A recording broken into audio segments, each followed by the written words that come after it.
Good afternoon. This is the House Appropriations Committee. It is Friday, March 21st, 2025. It is a little bit before 3 p.m. and we are here with Lee Nixon from the Joint Fiscal Office, and he has some language for us to look at. And you all have a packet that he just handed out. So Grady, let's take it away. Thank you, Madam Chair. Grady Nixon, Joint Fiscal Office. So some of these sections that you'll be seeing already have the section numbers that they'll have in the bill, and then other ones are taken from various memos and such, so they don't have section numbers that are accurate to the bill yet. I just wanted to flag that for the committee that you'll see section numbers that look like they belong in the budget, and then some that are X, Y, Z, H, I, M, J, etc. On page 1, this is language recommended from the House Committee on Corrections and Institutions. The highlighted dollar figure, you'll see they recommend bumping down governor recommend $300,000 appropriation to $200,000 to implement a plan to transition any facilities, correctional facilities to a treatment-focused facility for incarcerated Vermonters, and then they have reporting language related to that.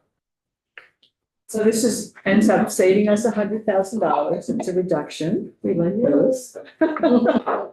And Trevor, do you have anything else you wanted to add? No, it's yeah, it's fine. Okay. All right. So we're going to try to close things as we can. This is our closing sheet where we can do it. Are people comfortable if we close this language? Anybody have any questions about it? Okay. Just assurance that the intent of the money would be achieved, the 200,000. Correct. Okay. Okay, let's say okay to that one, please. On page 3, this is section B1101 relating to fiscal year 2025 closeout. So this would direct the Department of Finance and Management to reserve any funds that may remain at the end of the fiscal year in the general fund balance reserve for future appropriation. So this ties into what we just heard about the Joint Fiscal Committee. They kind of go together. So if there is excess unspent money, the plan would be for us, this is where we would park it, is in the general fund balance reserve. And then we could, as a General Assembly, take it out as we needed to when things happen. Does anybody have questions about that, or does that make sense? So this changes what was in the budget. Emily, can you remind me what the governor had this is a different construct because we're trying to address the issues in Washington. So the governor has something going into the cash fund or somewhere, but this is to reserve. The purpose of trying to reserve this is for. Yeah, please. Yeah, so Emily from the Club, I believe the governor's contract was to sort of create a temporary reserve that would be set aside for next year, or get a specific list of items that it would be reserved for, but it was very general on other things. This just sort of puts it, rather than like create a separate temporary reserve, just put it in the balance reserve that links back. I think with the JFC language that allows, that this to be a full release valve for that potential need. So is this session law? Yeah. So it doesn't need contemplation of a sunset or anything. Thank you. Any other questions on that? Are people okay if we close that one out? Not hearing anybody say anything else, so let's close that out.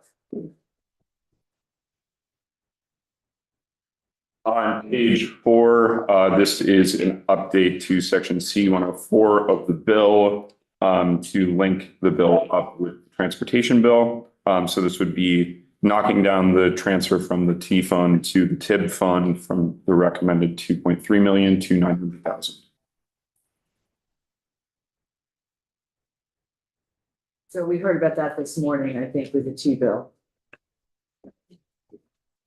Explanation need to be changed about. Well, I think the original amount was 2.3, and based on the revenue forecast that got reduced. Chris, do you want to talk about that? Sure, I'm guessing. Fiscal, The governor, exactly what you mentioned, the governor proposed transferring 2.3 million from the T fund to the TIP fund in order to account for changes in the revenue forecast. We've done that in the past, it is the simplest way to sort of make sure everything balances out. The T bill instead reduces that by 1.5 million to 900,000 because that 1.4 million is being redirected in a one-time appropriation that you all will review for EV chargers at the ACCD grant program.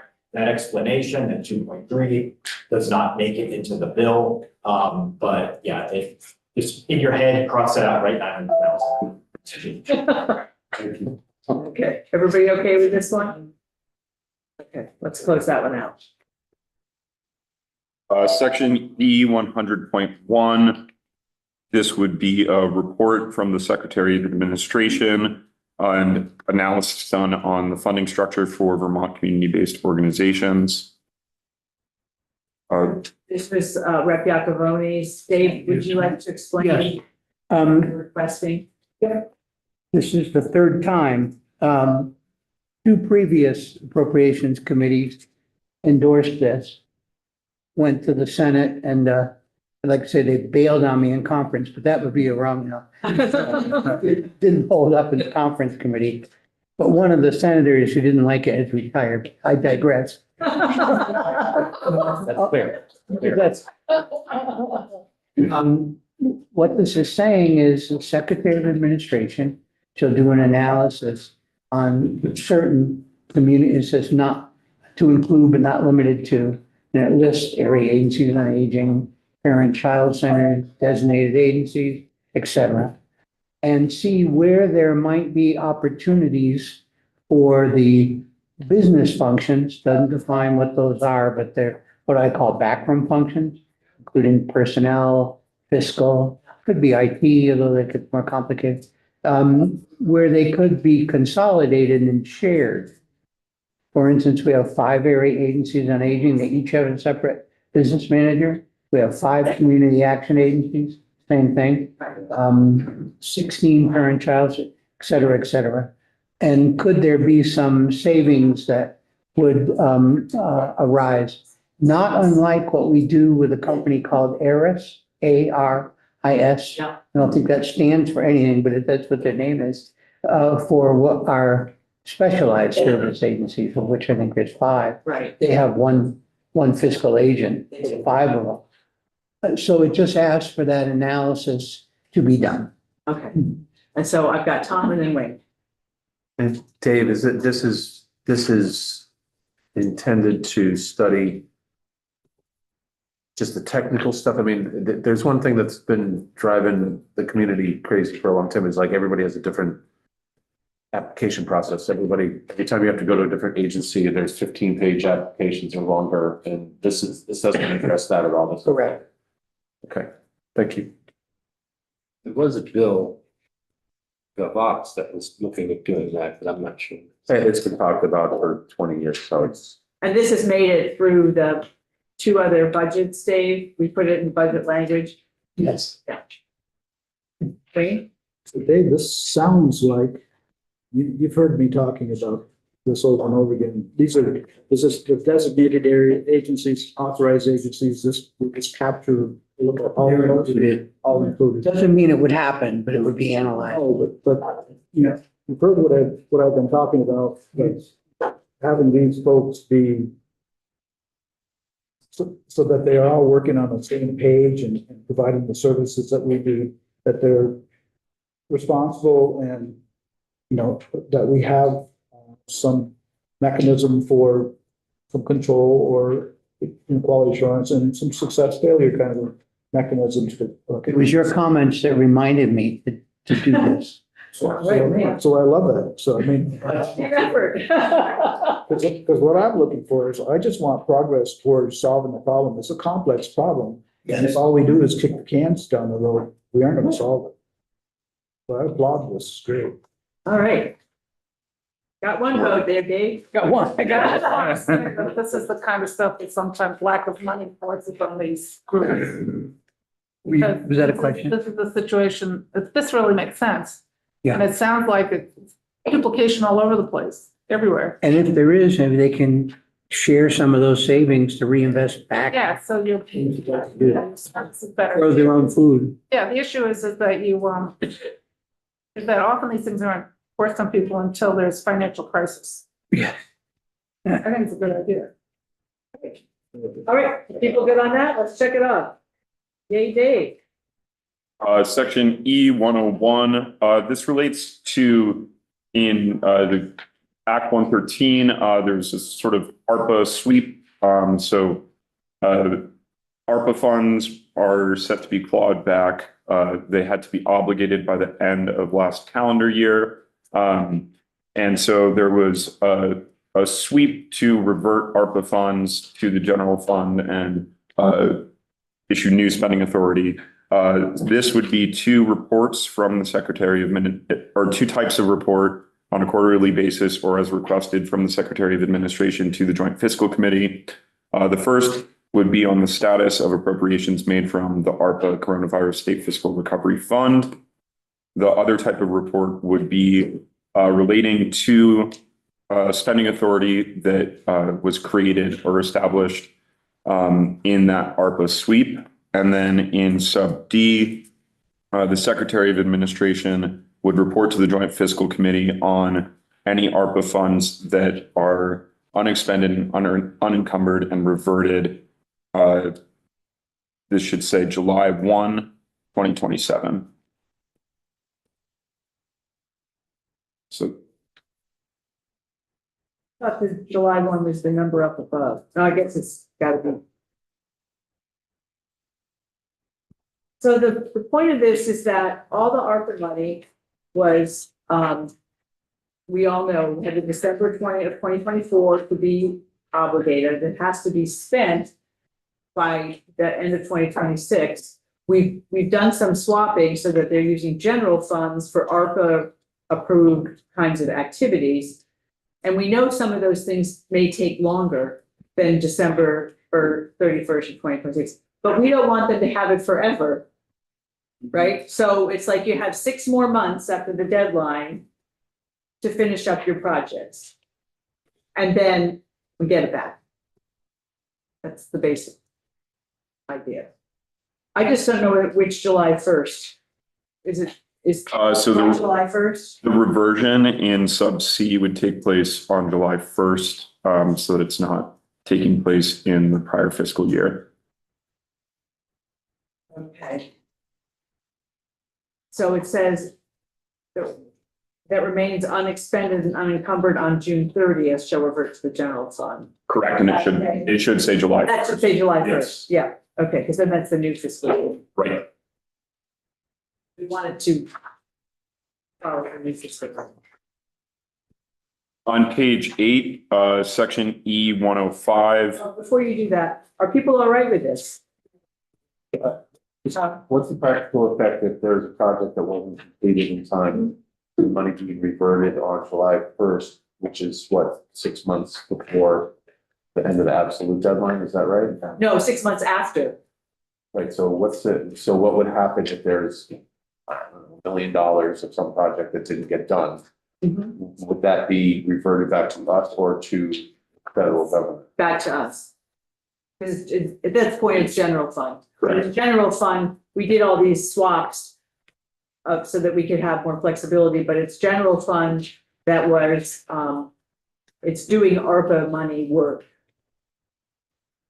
It was all approved for ARPA projects. And so, Okay, so any potential audit were covered Right. by the. it's not federal. Okay, thank you. Did you have a question? Oh, Emily. I would just put out there too, right, I anticipate that as you get, so when the language you put in last year's budget, the swap, right, there was no language that said, we're gonna do the swap, but like the dates still apply, right, so it's really now we're gonna do the swap ended. We anticipate that when we get to January of 2027 and you guys are contemplating a budget, you would hear from the folks that still have those outstanding appropriations to say whether or not you should like let them continue a little bit longer depending on what's going on, or you let them kind of happen and things back to the general. But it's sort of a like, Just because it got swapped, this language sort of signals, just because it got swapped doesn't mean it lives forever and ever and ever and ever. That's just not really what the intent was when it was originally. Okay, thank you. Wait, And the swapping is all kosher. and that. Yeah. Yes. I asked that a few times over the last 2 years. It's all legal and allowable. So, people good with this? Can we close this one out? Yeah, okay. Thank you. On page 8, section E105, this relates to the ADS transfer from a service level of agreement model to a core enterprises service model for its billable services. This 10 million would be struck out and just replaced with the words funds per the committee decision on what that level of fund transfer will be. On the number. And so this language would direct ADS to request as part of the FY26 budget adjustment any additional funds necessary to support that transition from the service level of agreement model to the core enterprise services model, rather than bill back other agencies and departments to fund that transition.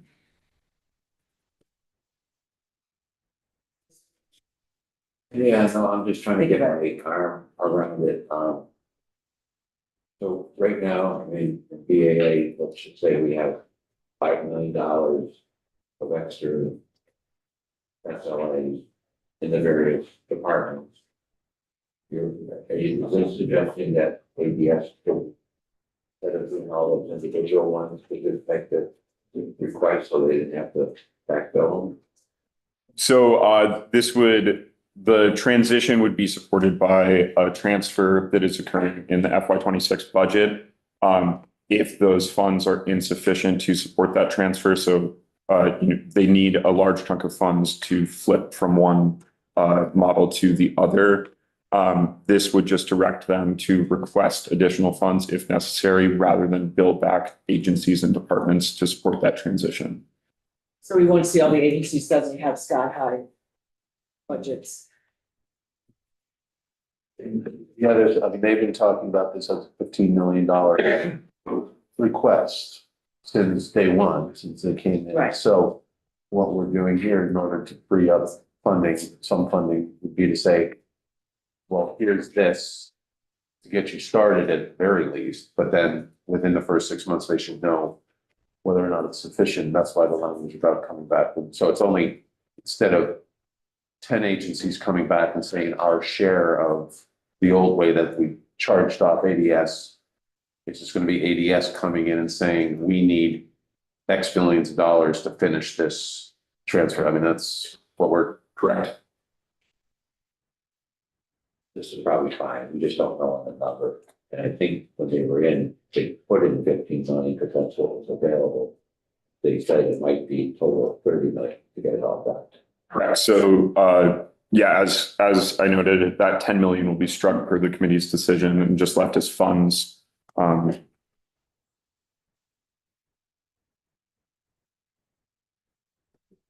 Is it funds, good with that? Yeah, I mean, don't you still have to put a money in here, dollars in here? No, so that transfer happens, you'll see, Another section. in section D101. So, in the third line, you'll see, section D101A1F is where that transfer happens. Say B or E. D. Dog. The D section is transfers and reversions. Okay, yeah. Just I got it. transfers. I'm with you now, so Okay. I'm gonna cross off the 10 million and we can check it off. Right.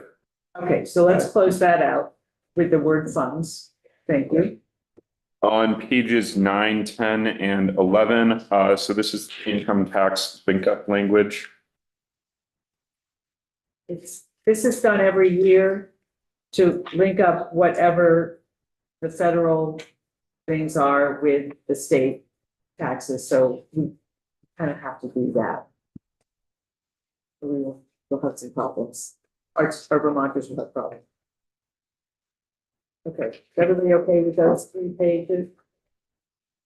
I think that looks good. We will close those 3 out, Brady. Thank you. On page 12, this is a section E236.1. This specifies that the 1.8 million enterprise fund appropriated in section B236.1 is for the business to business website design for the Department of Liquor and Lottery. Are you good with that, Jim?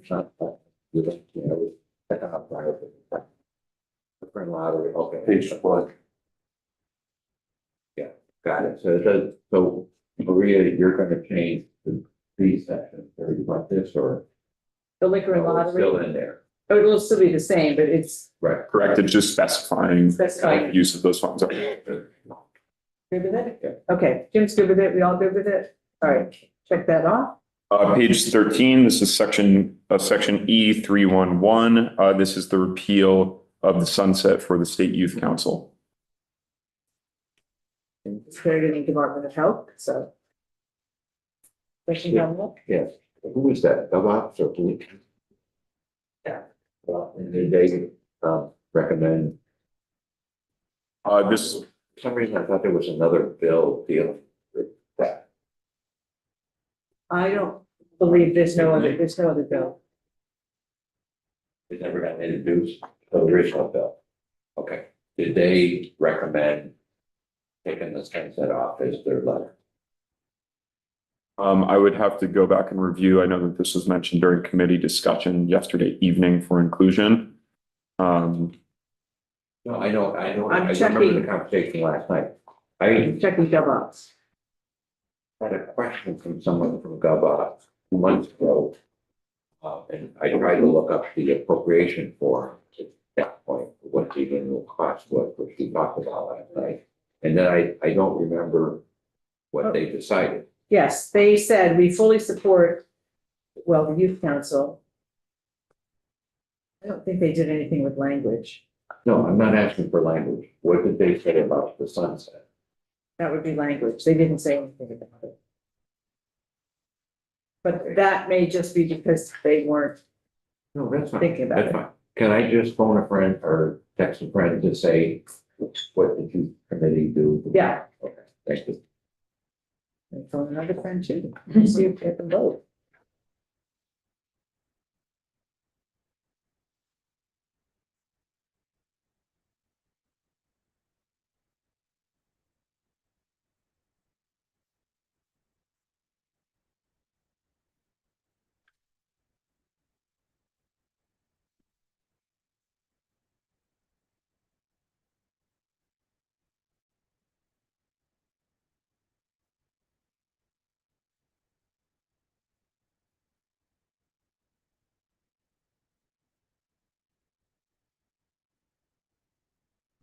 Okay, we'll hold that open and let's continue. on pages 14, 15, and 16, this is section E312. So these would be updates to the bill to comport with the construct that was used in the current fiscal year for legislative intent. So this aligns aid services funding with current fiscal year legislative intent. That's how we do it. Yeah. It just clarifies it. Yeah, I mean, this is the language that was in last year. There was something that came from that there was just an error in the language that Human Services gave us, and I checked with them to see if they meant that, and they just dropped a paragraph. So these are the same amounts that are in every year. They all look familiar to me. They're pretty much level funded And every it- year. Names the same agencies.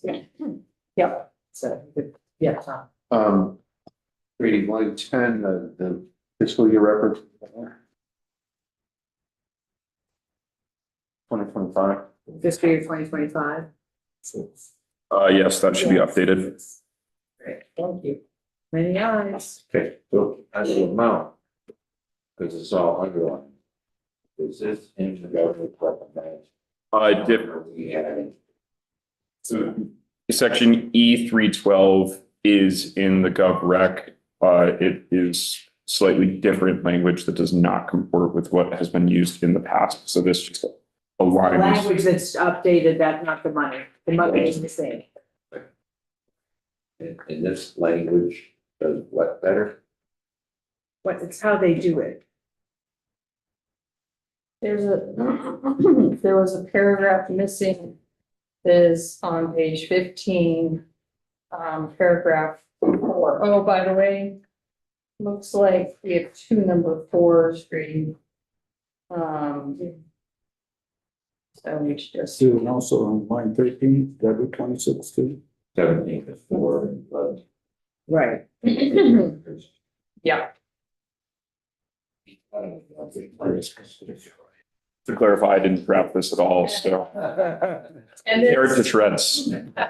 dated, on line 13 on page 15, it should be 26. So you can tell that it was copied from the 2025 language. Yeah. Okay. No. Fiscal year 26 starts in. Oh, that's true. That should be 2025. Yeah, Because the it's fiscal okay. year for 2026 starts in July. Right. Yeah, 2025. Oh, yeah, I'm sorry. It's just the 2025 on line 10 on page 14 needs to be updated.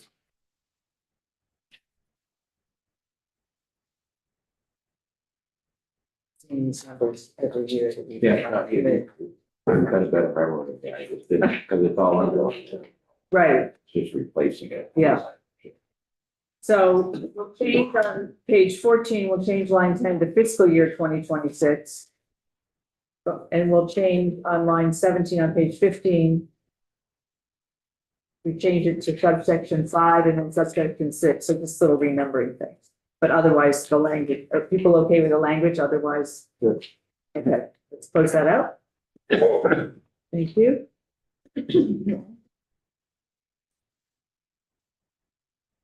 The next section, section E338.1.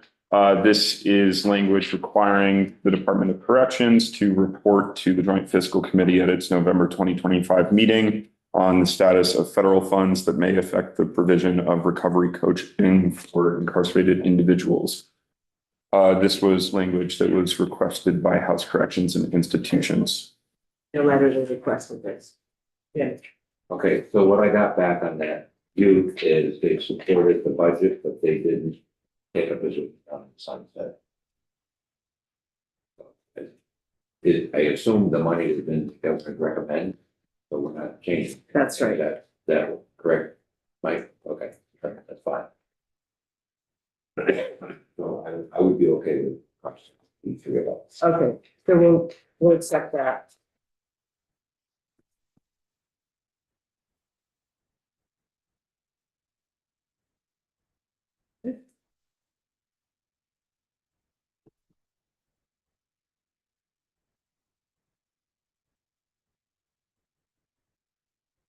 So we just did 17, the corrections. This is the language that Alice, the corrections. Alice's committee wanted to have in here. So are we all right with 338.1? Yeah. Okay, Pages 18 through 22 are sections from the House Human Services letters. So these are sections that I believe Rep. Bloomley has reviewed and recommended be included in the budget.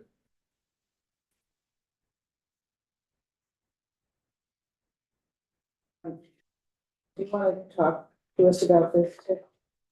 Page 18? Sure. There is just language that asks the Department of Children and Families to prioritize contracts with organizations that are in close proximity to the community in which they are living. And that they just felt there needed to be some actual clarification on that point. So it doesn't mean that if they can't find anyone locally to do it, that they can't do something else. That's right. It just says it shall prioritize. Okay, we good with that? Okay, let's do that. Section C.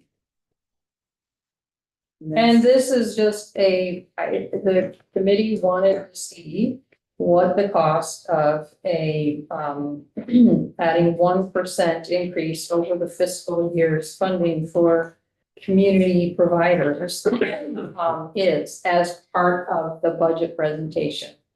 Because it's always something that they have to ask for. It's not, they want it just to be automatically part of the budget presentation, Not the budget, but. not the budget, present.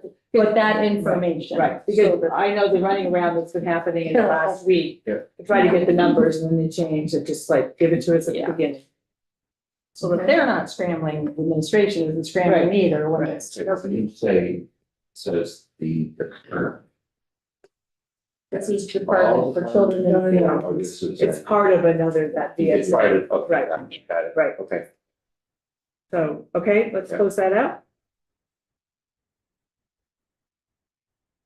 Next one looks like it's related to Trevor.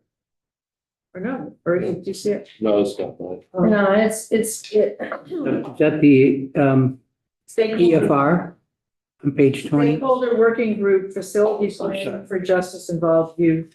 So this is just continuing the existence of the group until 2027 rather than the end of this fiscal year.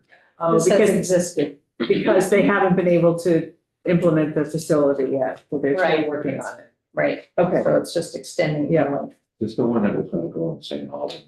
I thought it was. Jen. Yeah. The temporary St. Albans. Okay. Yeah. So the.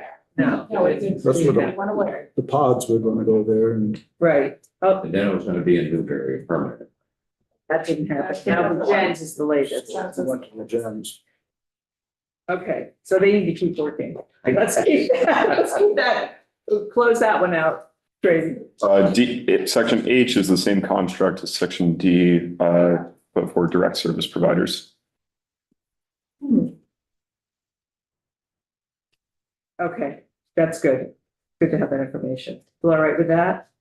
Okay, we'll close that out. Payment reform. All yours. The next one. Payment reform? Yes, House Health and Human Services requested this language to delay till July of 2026. The implementation of payment reform for the designated agencies and for the SSAs. And the stakeholders, the provider community strongly supports this, the administration does not. And could you explain a little bit more about? The reason why Why they these- want to delay, they're implementing the conflict-free case management, Yes, which is a major change for them, for the industry. And they felt it was too much all at once to do both of them in close proximity to one another. So they wanted to spread it out. The administration says, gee, if you do have the payment reform, it can help smooth out potentially the rough edges of the conflict-free case management. The industry does not see it that way. They really want more time. so I know we have money in the budget for the conflict-free case management. Yes, we do. Okay. Lynn? 25 words or less. Could you please describe what conflict-free case management is and why? Yes, I can. Might say that's a good If I go over 25 words, just stop me. Short sentences. If you're responsible for my care, you're the service coordinator. And you might make decisions where to buy my care from. And maybe it's not just best to buy it from your agency, but from somebody else. So the case manager, I've gone over the words, but the case manager can oversee the case and try to make sure there's the objectivity that's needed. This is a federal requirement. Yes, we were the last state in the country to be required to do it. Everybody else has done it with us. See, we are number one. At least we're not first. So it's, I remember having some Zoom meetings off session Yeah. a year and a half ago about this. Because it's a big change that they're trying to implement. Yeah, it's a big deal. Yeah. And this is one, if I may, because I think it's really important. The company that they're contracting out with is starting to gear up to do the work. They're starting to recruit staff. Yeah. And they're recruiting them at 20,000 a year more than the service coordinators in the agency. So you can imagine where a lot of the applications to do that work might come from. Yes. It's hard. It's a tough one. It really is. Yeah. And so I understand the conflict-free case management part. What I don't understand is payment reform. Well, payment reform will allow the state to, if, well, for instance, if you do a care plan for me and it says, Dave, we think you need at least 4 hours a week of service coordination. Yeah. And the agency bills and gets that 4 hours a week, whether 2 were given or 6 were given. And the payment reform, according to some of the agencies that I spoke to, is going to require more detailed time tracking to be able to justify if the services that were ordered for me were provided. Oh, okay. Do I get an A, B, or C? Okay. I got an Okay, so they want to do like the time tracking. A. A minus. A minus, I don't know. So they want to do sort of the time tracking, which is more labor intensive to do. Right, so, So there's a lot to it. Yeah. And they're saying, we need some breathing room. so they want to delay it by a year? Okay, and Wayne? So Dave, I don't quite understand. Where's the conflict? The conflict between whom? Between the agency providing the services for me and you and me, I'm the client with a guardian. And the conflict is that you could be biased. So a designated agency or? Yes, yes. Okay, so between designated, whoever the person at the designated agency is and the person being. And the client, yes. Okay.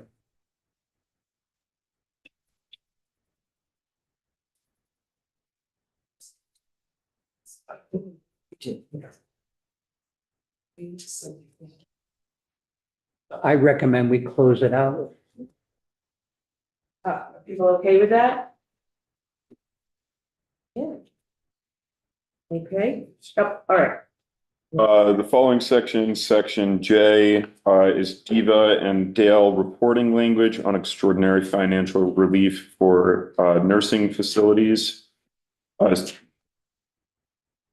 Sorry, for nursing homes and skilled nursing facilities. And House Human Services requested this language. They're just frustrated with all the requests that are coming in. And they asked for this. The only potential controversial, but I think this is manageable. It talks about getting extraordinary financial relief if you're in good standing. And it's possible if you're not apt to be a deficiency-free facility if your payables are out 120 days and, you can't pay your staff, you're in really financial challenges. Doesn't mean that you're not satisfying sufficiently the conditions of licensure. But they didn't define what good standing is. I'm not too worried to get caught up on it, but FYI. And you all know from budget adjustment, which is like $24.5 million. Yeah. Bucks. This is the highest cost of care we have are these nursing homes. A lot of them are privately owned. Some of them are owned by out-of-state organizations who own multiple of these facilities. And we need to better understand what's going on. Yeah. Some accountability. Right, and so that's my concern, we really need these nursing homes. We don't even have enough capacity now. Okay, so the question is, where's the problem? And Right. what do we have to do to fix it? And that's part of what this has got to be about. Yeah. So I really like that we're having more accountability language showing up in our budget this year. So if people are good with that, let's check that off, okay?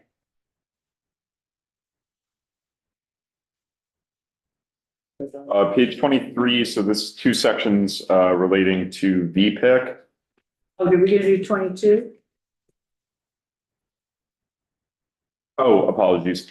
Page 22, this is an appropriation relating to the education transformation plan. So it appropriates $4 million from the general fund to AOE for additional resources during the state's education transformation plan. So there was nothing in the budget other than education transformation, and we don't give out money without understanding where it's gonna go. I recall a few years ago when we were in the Ledge Lounge and we had the dispatch issue, and it was about $11 million, and they kind of just wanted it. So we put together a construct that said, we'll set aside the money for you for this purpose, except you need to tell us exactly how you're going to be using the money beforehand. And that one was more complicated. It came sort of in tranches. I didn't want to complicate this one, but there's still, I think, like $5.5 million left in that dispatch that we did that we held because it hasn't been resolved.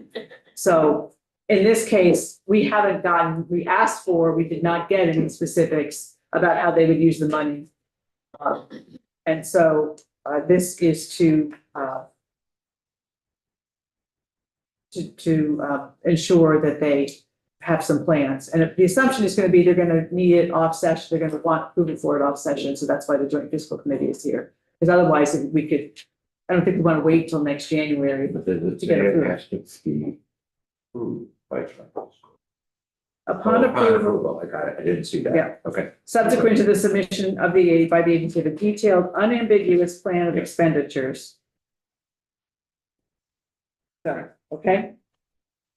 Wayne, And I would suggest that the word unambiguous is matter of judgment.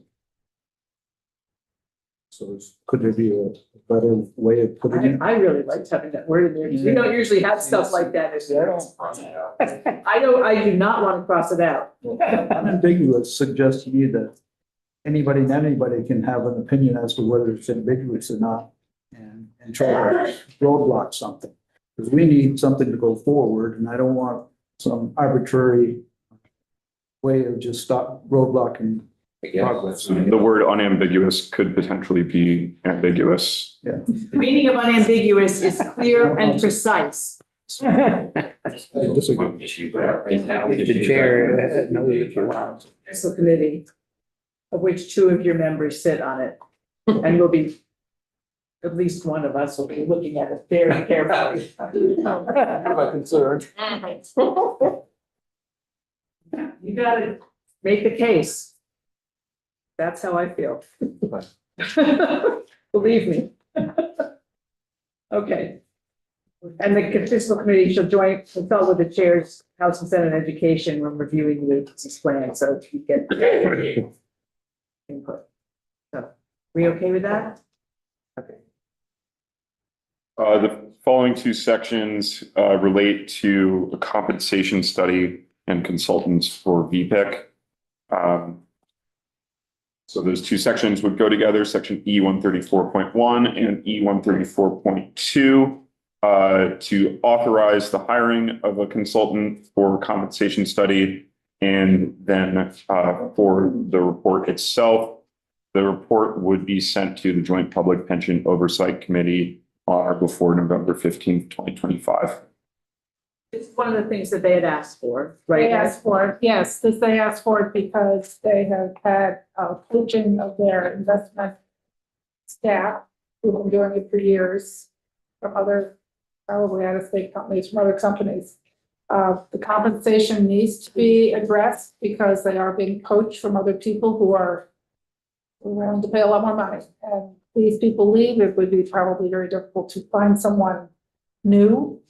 And we're lucky enough that they decided to stay in Vermont, but these are the highly specialized financial advisors and financial analysts who are watching the patients. So we have to be recognized market, and this will be paid for. If there is anything to be paid, there's going to be some kind of fee to it, but it's paid for out of the investments themselves.